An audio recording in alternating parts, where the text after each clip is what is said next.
Hi viewers, நாளைக்கான வீடியோவில் என்ன நடக்குதுன்னு பார்ப்போம். வீடியோக்குள்ளே போகிறதுக்கு முன்னாடி நம்ம சேனலை லைக் அண்ட் சப்ஸ்கிரைப் பண்ணிவிட்டு கொஞ்சம் சப்போர்ட் பண்ணுங்கள். வாங்க இப்போ வீடியோக்குள்ளே போகலாம்.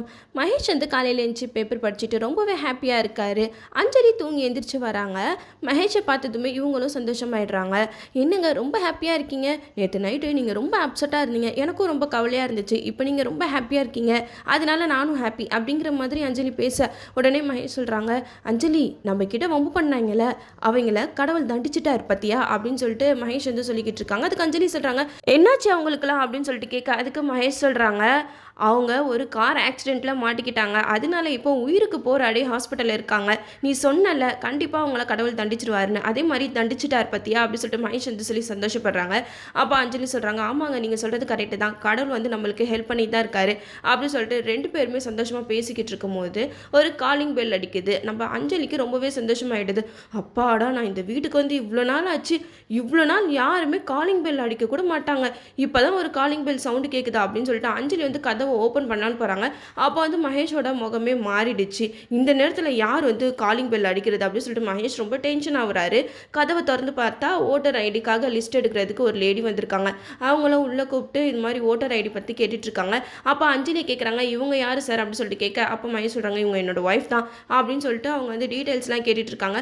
அவங்க ரொம்ப நேரமாக இங்கே நின்று பேசிக்கிட்டு இருக்கா. மகேஷ்க்கு வந்து அவங்கள சுத்தமாக பிடிக்கவே இல்லை. இவங்க ஃபஸ்ட்டு இங்கேருந்து எப்போ போவாங்க அப்படிங்கிற மாதிரி தான் நினச்சிக்கிட்டு இருக்காங்க. கடைசியில் ஒரு வழியாக அந்த லேடியும் கிளம்பி போயிடுறாங்க. நம்ம மகேஷ் வந்து மனசில் நினைக்கிறாரு, நானும் அஞ்சலி மட்டும் தான் இந்த வீட்டில் இருக்கணும், எங்கள் ரெண்டு பேர்த்த தவிர வேறு யாருமே இங்கே வரவே கூடாது. அது மட்டும் இல்லாமல் இவ்வளோ நாள் ஆச்சு கல்யாணம் ஆகி, பொண்ணு எப்படி இருக்கா என்ன ஏது அப்படிங்கிறத ஏன் அஞ்சலியோட அப்பா அம்மா இன்னும் வந்து பார்க்காம இருக்காங்க. அது மட்டும் இல்லாமல் அஞ்சலி கல்யாணம் ஆகி இவ்வளோ நாள் ஆச்சு, என்னோட அப்பா அம்மாவை பார்க்கணும் அப்படின்னு சொல்லிட்டு எதுக்கு மகேஷ் கிட்ட கேட்க மாட்டேங்கிறாங்க தான் தெரியல.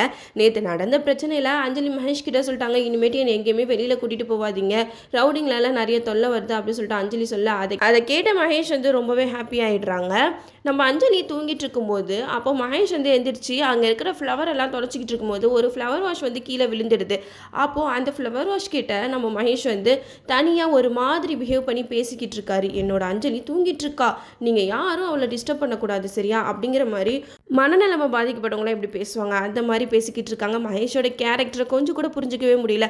அஞ்சலி கிட்ட ஒரு சில நேரம் நல்லாவே பேசுறாரு, ஒரு சில நேரம் ரொம்ப கடுக்கடுன்னு எரிஞ்சு விழுகிறாரு. ஸ்டார்டிங்கில் மகேஷ் எப்படிப்பட்டவர் அப்படின்னு சொல்லிட்டு காட்டின கேரக்டரை விட இப்போ காட்டுற கேரக்டர் வந்து டோட்டலாக ஆப்போசிட்டாக இருக்குது. திடீர்னு இப்போ அஞ்சலி வந்து மகேஷ் வந்து இப்படி எல்லாத்துக்கிட்டையும் தனியாக பேசுகிறத பார்த்தாங்கன்னா என்ன ரியாக்ஷன் பண்ண போகிறாங்க தெரியல. நம்மளும் வெயிட் பண்ணி பார்ப்போம். ஓகே வியூவர்ஸ், இந்த வீடியோ உங்களுக்கு பிடிச்சிருந்தா லைக் பண்ணுங்கள், மறக்காமல் நம்ம சேனலை சப்ஸ்கிரைப் பண்ணிடுங்க.